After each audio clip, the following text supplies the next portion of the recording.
Pemujaan hewan atau zulatry adalah ritual di mana hewan dianggap sebagai dewa. Penyucian hewan ini merupakan bagian dari berbagai agama kuno. Kota bisa melihat bagaimana sapi dianggap suci dalam agama Hindu, serta bangsa Persia kuno, atau kucing yang dianggap suci oleh bangsa Mesir. Tentunya di berbagai belahan dunia, hewan-hewan suci ini dikeramatkan untuk alasan yang berbeda-beda. Gajah, monyet, kucing, sapi merupakan hewan yang dikenal suci bagi negara atau agama tertentu. Namun selain hewan-hewan tadi, ada beberapa hewan lainnya yang tak disangka juga dianggap suci. Inilah informasinya dalam 7 hewan tak lazim yang dianggap suci versi On The Spot.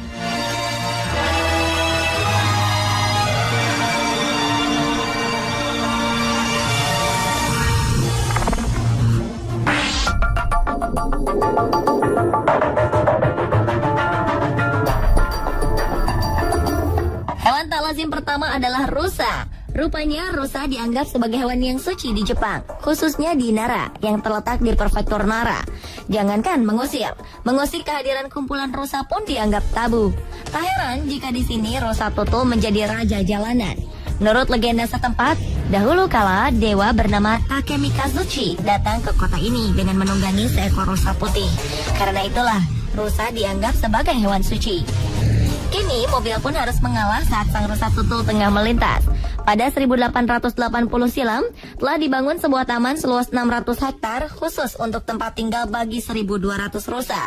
Namun karena dianggap suci, kawanan rusa tutul ini dibiarkan turut berkeliaran di tengah kota. Bahkan mereka seringkali terlihat menyeberang jalan di antara mobil yang berlalu lalang.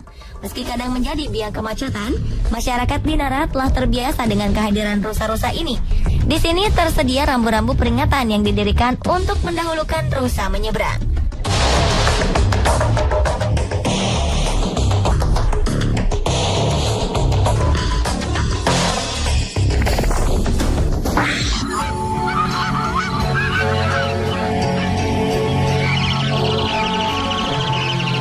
Burung manguni atau dikenal dengan sebutan burung totosik dianggap sebagai hewan suci di Manado, khususnya bagi mereka yang berasal dari suku Minahasa.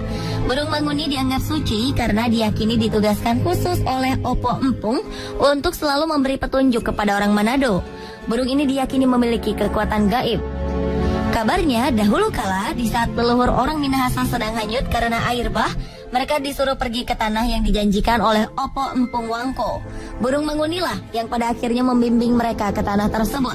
Suara burung manguni juga kerap digunakan oleh leluhur orang Minahasa sebagai pertanda. Tanda ini dipakai ketika mereka menemukan tempat baru. Demikian juga menjadi pertanda baik untuk menyerang dalam perang.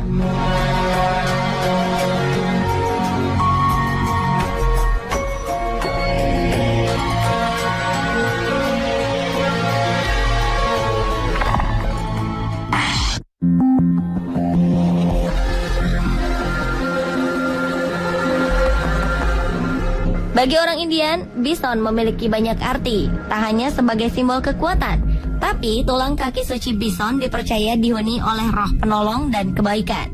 Asap yang dihasilkan oleh pipa tulang ini juga dipercaya sebagai asap suci pembawa kebaikan dan kekuatan untuk kehidupan. Pipa ini juga dipakai sebagai cenderamata, tanda penghargaan, pesan perdamaian, atau kesepakatan kerjasama dengan suku atau bangsa lain yang bersahabat dengan mereka. Karena dianggap begitu keramat, bison atau Yansi dipakai sebagai nama anggota suku mereka. Seorang anak yang namanya terdapat kata Yansi diharapkan akan menjadi anak yang kuat, cepat mencapai kedewasaan berpikir, dan selalu dilindungi roh supranatural dari bison.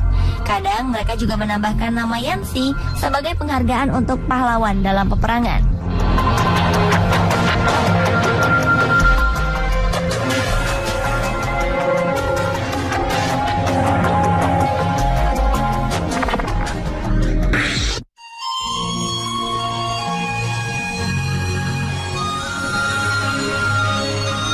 Di Guatemala, burung berbulu indah bernama Quetzal ini dianggap suci.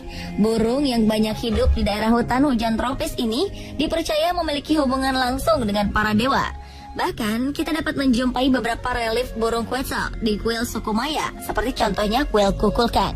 Secara turun-temurun, sejak ribuan tahun lalu, suku Maya dan masyarakat Guatemala sangat memuja dan memelihara burung ini. Untuk dapat memelihara burung keramat ini, mereka harus bersedia menukarkan sejumlah emas. Meski begitu, mereka rela karena dengan memelihara burung Quetzal dengan baik, suku Maya serta masyarakat Guatemala percaya bahwa dewa akan senantiasa melindungi kehidupan mereka.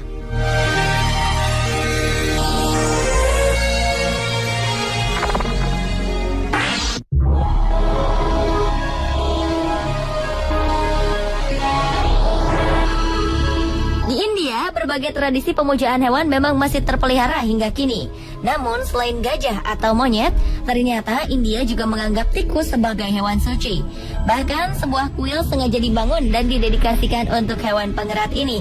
Kuil ini memiliki arsitektur indah dengan panel marmer dan ukiran perak. Kuil ini bernama Kuil Karnimata, terletak di Gurun Thar, tepatnya di daerah Bikaner ini, merupakan tempat tinggal bagi tak kurang dari 20.000 ekor tikus yang dipercaya sebagai hewan suci. Tikus-tikus di Karnimata dikenal dengan nama kabas, yang berarti anak kecil. Secara rutin mereka diberi makan berupa biji-bijian, susu, serta kelapa. Tikus-tikus ini dipelihara secara sukarela. Beberapa orang juga tinggal di dalam kuil untuk merawat dan membersihkan bangunan kuil setiap hari. Para pengunjung percaya bahwa sisa makanan para tikus bisa membawa berkah dan nasib baik. Penduduk setempat percaya jika ada tikus yang mati karena ditelantarkan atau dibunuh, maka keberadaannya harus digantikan dengan tikus dari perak atau emas. Mereka juga percaya bahwa tikus-tikus ini dapat melindungi seluruh desa Karnimata.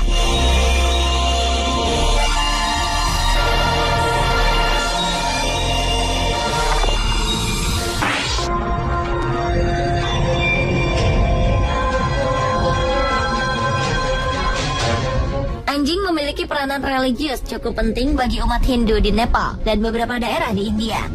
Di sini, anjing sangat dipuja dan disucikan sebagai bagian dari festival 5 hari yang bernama Tihar. Festival ini jatuh di bulan November setiap tahunnya. Masyarakat Hindu percaya bahwa anjing merupakan pembawa pesan dari Yoma, sang dewa kematian. Anjing juga dipercaya menjadi penjaga pintu surga. Karena itu, untuk menghormati anjing yang kelak akan mereka temui di surga, masyarakat Nepal menyelenggarakan Kukur Tihar setiap tanggal 14 November. Kukur Tihar sendiri dalam bahasa Nepal berarti peringatan hari anjing. Di hari ini, anjing akan didandani dengan hiasan kepala, dupa, serta dikalungi bunga marigold.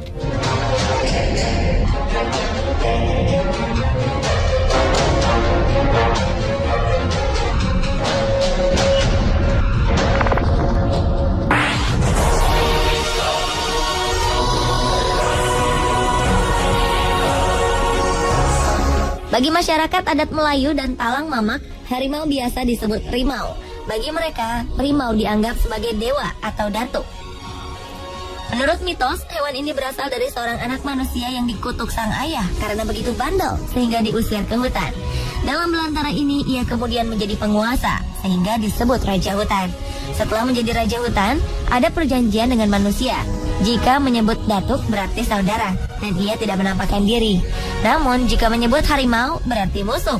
Mereka juga percaya datuk akan marah jika mereka melanggar hukum adat dan merusak hutan. Berdasarkan mitos dan kepercayaan ini, orang Melayu dan Talang Mamak tidak mau membunuh harimau.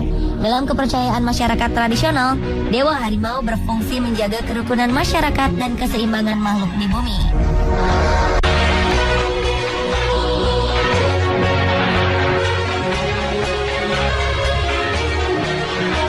Pemirsa, itulah ketujuh hewan tak lazim yang dianggap suci versi on the spot.